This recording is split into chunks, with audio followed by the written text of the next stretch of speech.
Hello student, कैसे हैं आप सब। उम्मीद करता हूं आप सब अच्छे होंगे, मस्त होंगे, बेहतर होंगे, आपकी पढ़ाई बेहतर चल रही है बच्चों। और हिंदी में हम आज सुपर फास्ट रिवीजन करने वाले हैं। लगभग 50 क्वेश्चन से भी ऊपर क्वेश्चन यहां पर हम देखने वाले हैं। आप लोगों को केवल और केवल बच्चों इन प्रश्नों को सुनना है और देखना समझना है। आपको रटना नहीं है, मात्र आपको देखना है। एक बार आप सुन के जाइए एग्जाम के पहले। बोर्ड एग्जाम 2023 के लिए, एमपी बोर्ड के लिए सभी बच्चों के लिए हेल्पफुल होगा। प्लीज लास्ट तक देखिएगा और एक बार आप रिवीजन करिए। हो सकते हैं आप लोग इनको पढ़ लिए हो, लेकिन फिर भी एक बार आप रिवीजन करिए और सभी प्रश्नों को तैयार कीजिए। पहला क्वेश्चन देखिए, हालाबाद के प्रवर्तक कवि हैं जय शंकर प्रसाद, आज्ञे, हरिवंश राय बच्चन, महादेवी वर्मा। ज्यादा हम समय लेंगे नहीं बच्चों, सुपर फास्ट है। इसका राइट आंसर हो जाएगा हरिवंश राय बच्चन जी। जिन दिन जल्दी जल्दी ढलता है गीत बच्चन के किस काव्य संग्रह से लिया गया है? मधुशाला है ना, मिलन यामिनी, निशा निमंत्रण, मधुकलश। दूसरे का सही आंसर हो जाएगा निशा निमंत्रण। हरिवंश राय बच्चन जी का जन्म कब हुआ था बताओ? 1905 में, 1907 में, 1909 में, 1911 में। तो इसका राइट आंसर होगा बच्चों 1907 में। हरिवंश राय बच्चन जी का जन्म 1907 में हुआ था। हरिवंश राय बच्चन का जन्म कहां हुआ था? फैजाबाद, इलाहाबाद, हैदराबाद या मुरादाबाद। चार ऑप्शन में राइट आंसर बताना है। तो इसका राइट आंसर हो जाएगा इलाहाबाद में, ठीक है, जिसका नाम प्रयागराज हो चुका है। आत्म परिचय कविता में कवि किसका भार लिए फिरता है? कार्यालय का, परिश्रम का, जग जीवन का, असफलता का। तो इसका राइट आंसर हो जाएगा जग जीवन का। ये ऑप्शन नंबर ये तीसरा है, ठीक है, जग जीवन का भार लिए फिरता है। आत्म परिचय कविता में कवि जीवन के लिए क्या फिरता है? स्नेह, करुणा, प्यार, दया। क्वेश्चन नंबर 6 का राइट आंसर हो जाएगा प्यार हो जाएगा। अगला देखो क्वेश्चन है, आत्म परिचय कवि में कवि बच्चन किसका पान किया करते हैं? यहां पर चार ऑप्शन आपको मिलेगा, जल का, स्नेह सुरा का, सांसों का, सत्य का। किसका पान किया करते हैं बताइए? सातवें का राइट आंसर भैया स्नेह सुरा का पान करेंगे, ठीक है। अगला क्वेश्चन देखेंगे, आत्म परिचय कविता में कवि अपने रोदन में क्या लिए फिरता है? राग, रास, राज, राम, ठीक है। क्वेश्चन नंबर 8, तो राग लिए फिरता है, राग, आ नंबर सही हो जाएगा। आत्म परिचय कविता में कवि स्वयं को दुनिया का एक नया क्या मानता है? प्रेमी, परवाना, दीवाना, रक्षक। क्वेश्चन नंबर 9 का ये दीवाना हो जाएगा बच्चों। क्या? दीवाना। केवल आपको एक बार सुनना है, पेपर के पहले सुनकर जाना है, बस इतना करना है। आत्म परिचय कविता में कवि कैसा संसार लिए फिरता है? यथार्थ, आदर्श, स्वप्नों का, सत्य का, ठीक है। तो इसका हो जाएगा स्वप्नों का संसार लिए फिरता है। सा नंबर सही आंसर हो जाएगा। हो ना जाए पथ में रात कहीं सोच सोचकर जल्दी जल्दी कौन चलता है? कुत्ता, पंथी, कवि, बाज। 11 नंबर का क्या हो जाएगा? पंथी, ठीक है, बा नंबर। अगला क्वेश्चन है, किसका ध्यान करके चिड़ियों के परों में चंचलता आ जाती है? क्वेश्चन नंबर 12 बताओ भाई। इसका हो जाएगा दा, अपने बच्चों का। क्या? अपने बच्चों का। बच्चों की याद आने पर चिड़िया क्या करती है? 13 नंबर का बताना है। रोती है, सोती है, तेजी से उड़ती है, इसमें से कुछ नहीं। बताइए कौन सा है? इसमें से कोई नहीं हो जाएगा, ठीक है। बच्चों को याद लिए ना तो रोती है, ना तो सोती है, ना तो तेजी से उड़ती है, इनमें से कोई नहीं हो जाएगा, दा नंबर, ठीक। चलिए अगला क्वेश्चन देखते हैं बच्चों। देखिए अगला क्वेश्चन है, दिन जल्दी जल्दी ढलता है कविता में कवि हताश हुआ दुखी क्यों है? बताओ। आर्थिक हानि के कारण, अपराध के कारण, परिवार के बिछुड़ने के कारण, इनमें से कोई नहीं। इसका राइट आंसर हो जाएगा भाई, दिन जल्दी जल्दी ढलता है कविता में कवि हताश व दुखी क्यों है? आर्थिक हानि बिल्कुल नहीं, अपराध के कारण बिल्कुल नहीं, परिवार के बिछुड़ने के कारण बिल्कुल नहीं। तो इसका राइट आंसर दा हो जाएगा, इनमें से कोई नहीं। कवि आलोक धनमा किस दशक के कवि हैं? तीसरे चौथे दशक, चौथे पांचवें, छठे सातवें, सातवें आठवें। कौन सा राइट आंसर हो जाएगा? तो इसका हो जाएगा सातवें आठवें दशक के कवि हैं। कवि आलोक धनवा की पहली कविता कौन सी है? भीगी हुई लड़कियां, ठीक है, जनता का आदमी, ब्रूनो की बेटियां, इनमें से कोई नहीं, ठीक है। इसका राइट आंसर हो जाएगा जनता का आदमी, बा नंबर, ठीक है। कवि आलोक धनवा का एकमात्र कविता संग्रह है भागी हुई लड़कियां, जनता का आदमी, ब्रूनो की बेटियां, दुनिया रोज बनती है। देखो दोनों सेम क्वेश्चन है, लेकिन यहां पर क्या बोला है? आलोक धनवा का एकमात्र कविता संग्रह है और इसमें बोला पहली कविता है, ठीक है। तो एकमात्र कविता संग्रह की बात करा बच्चों, तो इसलिए 17 नंबर का राइट आंसर दुनिया रोज बनती ये हो जाएगा। इसमें पहली कविता बोला है और एकमात्र कविता संग्रह बोला है, तो इसमें दुनिया रोज बनती है। अगला, छत के गिरने और बचने के बाद बच्चे बन जाते हैं, क्या बन जाते हैं? डरपोक, निडर, ईमानदारी, ईमानदार व्यक्ति या क्रोधी? राइट आंसर का हो जाएगा निडर। कोई व्यक्ति डर कर निडर हो जाता है ना, पहले डरे भैया छत गिरा है ना, तो बचने से क्या बन गया निडरा, वो किसी से डरेगा नहीं। पतंग कविता किसके लिए प्रसिद्ध है? प्रतीकों के लिए, चित्र विधान के लिए, बिंब विधान के लिए, व्यंग्यार्थ के लिए? 19 नंबर का सही आंसर बताओ। 19 का हो जाएगा बिंब विधान के लिए। पतंग उड़ाते बच्चे किसके सहारे स्वयं भी उड़ते हैं? बताओ, फेफड़ों के सहारे, रंध्रों के सहारे, साहस से, शक्ति से? 20 नंबर का हो जाएगा रंध्रों से। क्या? रंध्रों से। अगला, सुनहले सूरज में कौन सा अलंकार है? उपमा, रूपक, अनुप्रास, श्लेष? तो इसमें राइट आंसर है सु दोनों है साथ बच्चों, इसलिए अनुप्रास। ठीक है। खरगोन की आंखों जैसा लाल में कौन सा अलंकार है?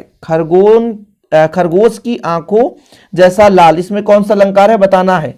तो उपमा हो सकता है इसका, तो राइट आंसर ये बा हो जाएगा, उपमा अलंकार। सबसे तेज बौछारों का माह होता है? आषाढ़, श्रावण, भादो, कार्तिक? कौन सा है? तो भादो। ठीक है, ये सा नंबर राइट आंसर हो जाएगा। सवेरे की तुलना की गई है खरगोश की आंखों से, शेर की आंखों से, बिल्ली की आंखों से, कुत्ते की आंखों से? 24 नंबर का खरगोश की आंखों से की गई है। शरद क्या चलाता हुआ आया? हाथ, पैर, जीव, साइकिल? क्या चलाता हुआ आएगा भैया शरद? तो साइकिल। यहां पर राइट आंसर हो जाएगा आपके किताब के आधार पर ये साइकिल, दा नंबर। ठीक है, अगला क्वेश्चन देखते हैं बच्चों। 26 नंबर यहां पर आपको देखने को मिलेगा। चिड़िया अपने पंखों के सहारे उड़ती है और कविता किसके सहारे उड़ती है? शब्द के सहारे, कल्पना के सहारे, हवा की, पंख की? बताना है आपको। तो भैया कल्पना के सहारे। ठीक है, बा नंबर राइट आंसर हो जाएगा। कविता के पंख लगा, उड़ने से क्या तात्पर्य है? उड़ना, कल्पना करना, चलना, हंसना? 27, तो ये कल्पना करना ही है, कल्पना के साथ उड़ते तो कल्पना करना। कविता बिना मुरझाए सदियों तक महकती रहती है, इसका आशय है कविता कालजयी है, कविता का प्रभाव सदियों तक बना रहता है, कविता का सौंदर्य कभी समाप्त नहीं होता, उपयुक्त में से सभी। 28 का भैया ये सभी है, कविता कालजयी है, कविता का प्रभाव सदियों तक बना रहता है, कविता का सौंदर्य कभी समाप्त नहीं होता। चलिए, कविता के बहाने कविता में किनके साथ समानता व असमानता दर्शाई गई है? बच्चे और फूल, बच्चे, फूल, चिड़िया, फूल और चिड़िया, चिड़िया और बच्चे? तो बच्चे, फूल, चिड़िया ये तीनों हो जाएंगे, इसलिए बा नंबर सही हो जाएगा। किसकी चूड़ी मर गई? पेंच की, भाषा की, कील की, बात की? 30 नंबर का राइट आंसर आपको बताना है। 30 का हो जाएगा आंसर कौन सा भैया? बात की। किसकी चूड़ी मर गई? तो बात की। अगला क्वेश्चन देखेंगे 31।